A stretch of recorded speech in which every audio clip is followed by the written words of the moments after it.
Les douleurs au dos, les douleurs au bassin, à la symphyse pubienne, chez les femmes enceintes, ce sont des problèmes qui sont très fréquents et aujourd'hui, je vous donne des conseils, des trucs très concrets pour vous aider si vous êtes enceinte et si vous avez des douleurs à diminuer ces douleurs-là et à vivre votre grossesse le plus confortablement possible et je vous montre tout ça dans quelques secondes. Je suis Denis Fortier. Si vous êtes nouveau ici sur ma chaîne YouTube, je vous conseille de vous abonner en cliquant sur le coin inférieur droit de l'écran.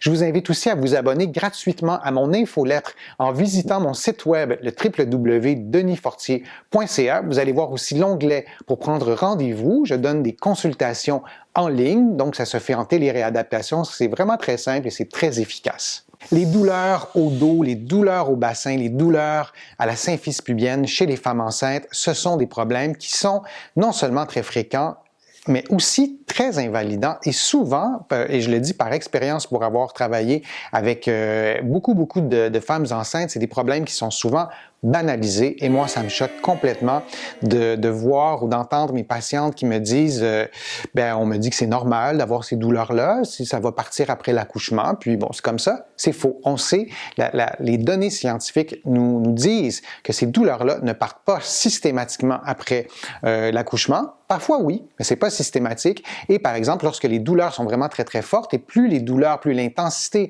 de la douleur est élevée, plus le risque de rester avec des séquelles est élevé. Et on dit souvent la même chose aux femmes enceintes dans un contexte d'incontinence. Durant la grossesse ou après l'accouchement, parfois il y a de l'incontinence. Et quand je vous dis incontinence, c'est perdre quelques gouttes d'urine lorsqu'on rit ou lorsqu'on saute, lorsqu'on fait un effort, ou de perdre un jet d'urine et d'avoir apporté une protection. Aussi, quand je vous parle d'incontinence, c'est tout ça réuni. Il y a plusieurs formes aussi d'incontinence. Et souvent, on va dire aux femmes enceintes, moi j'ai vraiment entendu ça souvent, c'est normal durant la grossesse de perdre des gouttes d'urine, de perdre de l'urine. Et les femmes se font parfois dire aussi après l'accouchement, c'est normal après l'accouchement. Et j'ai des femmes, j'ai traité des femmes enceintes qui étaient enceintes de leur 3e, 4e, 5e enfant et qui, depuis la première grossesse, traînaient ce problème d'incontinence-là en pensant que c'était normal. Donc, oui, il y a des choses auxquelles on s'attend durant la grossesse, mais de dire que c'est normal et tant pis pour vous, vous garderez ce problème-là, même si on ne le dit pas toujours aussi méchamment que ce que je viens de vous dire, mais au final, c'est un peu ça qui se passe. Hein? On banalise un peu tout ça. Et aujourd'hui, donc, je vous parle des douleurs au bassin, des douleurs sacro-iliaques et des douleurs à la symphyse pubienne. Qu'est-ce qu'on peut faire pour soulager ça? Simplement, vous avez peut-être accès, si vous êtes enceinte et aux prises avec ces douleurs-là, vous avez peut-être accès à des soins de réadaptation. Moi, je vous encourage vraiment à consulter un professionnel de la réadaptation qui a une expertise avec les femmes enceintes. Il y a vraiment plein de choses qu'on peut nous-mêmes, en thérapie, soulager. On peut vous aider aussi à soulager et aussi de vous donner des conseils. Moi, il y a des femmes que je ne voyais qu'une seule fois parce que, pour plein de raisons, notamment peut-être qu'elles n'avaient pas les moyens financiers de se payer un long suivi et bon, il faut respecter ça. Et une séance, j'arrivais à donner vraiment tout plein de conseils, dont les conseils que je vous donne aujourd'hui. Donc, les douleurs au bassin chez la femme enceinte, évidemment, c'est un bassin, en fait, c'est une colonne d'hommes, là, mais disons que c'est relativement similaire pour ce qui est de l'ossature, même s'il y a des différences. Il y a souvent des douleurs sacro-iliaques. C'est des douleurs qui sont vraiment au niveau du bassin versus des douleurs au niveau de la région lombaire qui est plus haute. Donc, si vous placez votre main sur votre hanche, ou plutôt sur votre crête iliaque, sur votre bassin, et vous continuez avec vos mains, vous suivez avec vos doigts plutôt, vous allez arriver à l'articulation sacro-iliaque. Il y a beaucoup de douleurs qui se situent là. Ce n'est pas la même chose qu'une douleur qui se situe au bas du dos, et ce n'est pas la même chose qu'une douleur qui se situe à la symphyse pubienne. Mon ligament est un petit peu déplacé. Donc, il y a un gros ligament au niveau de la symphyse pubienne. Et pendant la grossesse, tous ces ligaments-là deviennent un peu plus mobiles pour permettre l'accouchement. Et ça peut causer de la douleur. Il y a parfois des douleurs qui arrivent très tôt en début de grossesse. On peut penser que ça a un lien avec les changements hormonaux. On parle toujours de l'hormone qui s'appelle la relaxine. On en parle souvent on ne parle que de la relaxine, mais les changements hormonaux dans le corps d'une femme, c'est absolument spectaculaire. Il n'y a pas que la relaxine, mais retenons que les changements hormonaux peuvent faire en sorte de rendre le bassin beaucoup plus mobile et le fragiliser. Et si vous avez déjà eu de la douleur à une de ces ou plusieurs de ces régions-là, vous êtes beaucoup plus à risque. Donc, la douleur peut commencer très tôt durant la grossesse, durant la 5e, 6e, 7e semaine. C'est assez fréquent et parfois la douleur, elle est assez brutale.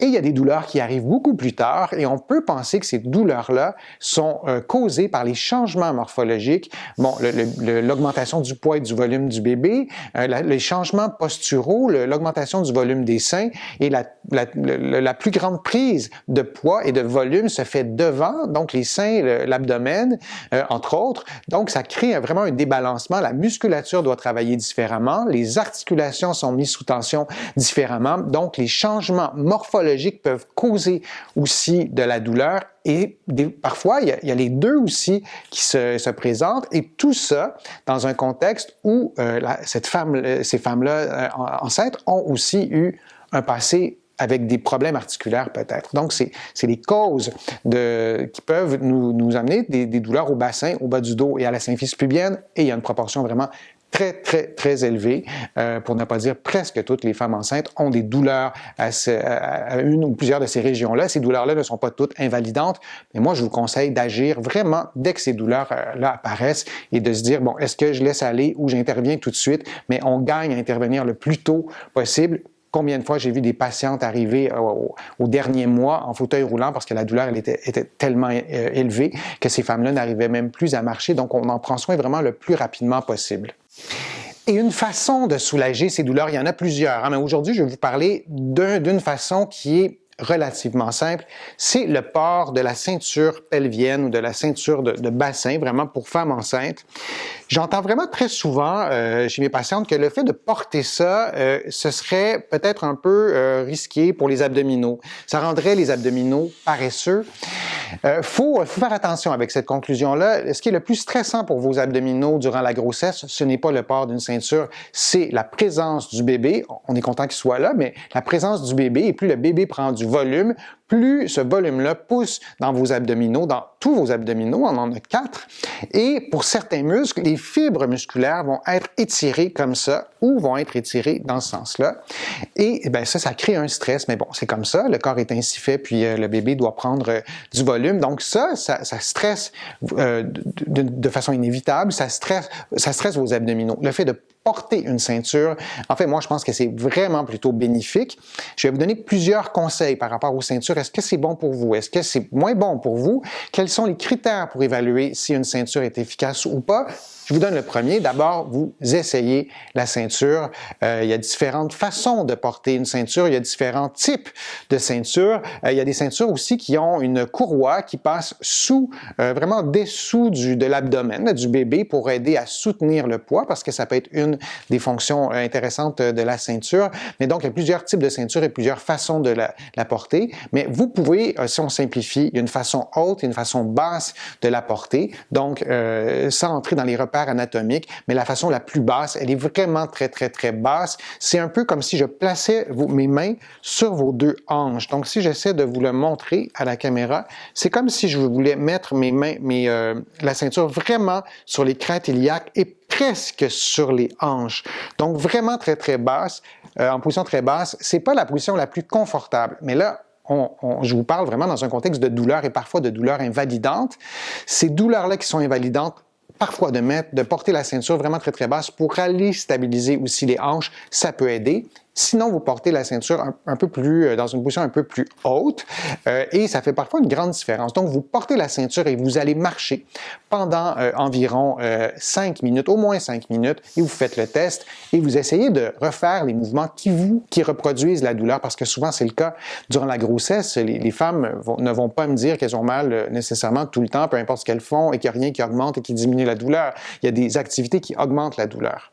Donc, avec la ceinture, faites, par exemple, de la marche, penchez-vous, asseyez-vous pour voir ce que ça donne. Et si la ceinture vous procure cette sensation-là de soulagement qui se doit d'être presque instantanée, moi, je vous invite à la porter.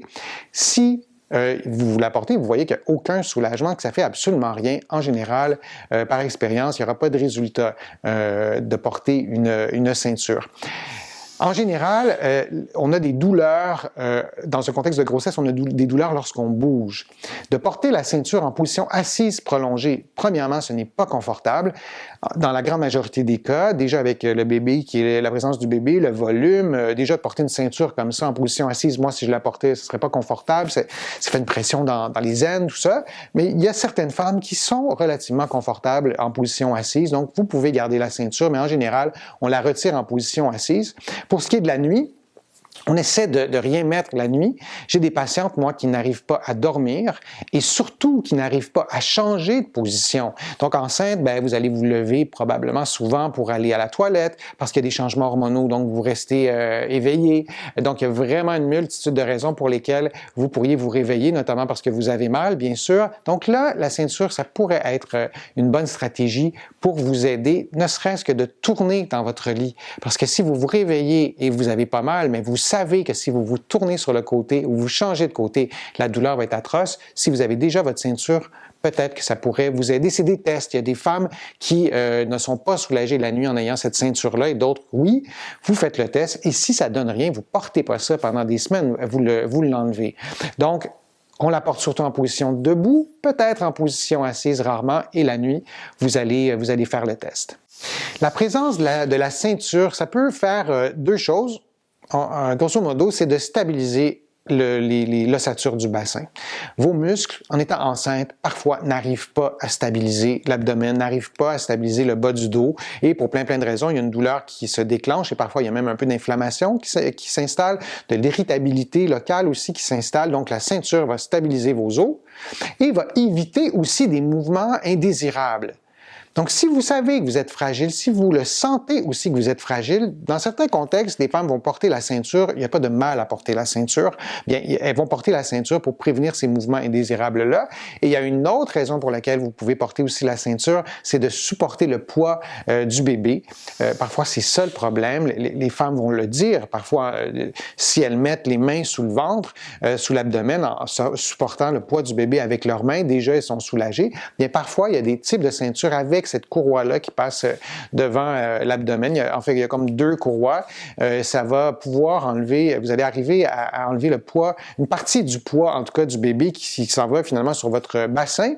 Les ceintures de femmes, pour les femmes enceintes, pour aller stabiliser le bassin, moi, j'aime bien les ceintures qui ont un X, comme ça, derrière, et qui ont au moins deux, je vais vous le montrer comme ça, qui ont au moins deux courroie. Donc, cette ceinture-là s'attache comme ça ici. Donc, il y a des bandes de velcro. Mais il y en a une deuxième ici qui va pouvoir être attachée.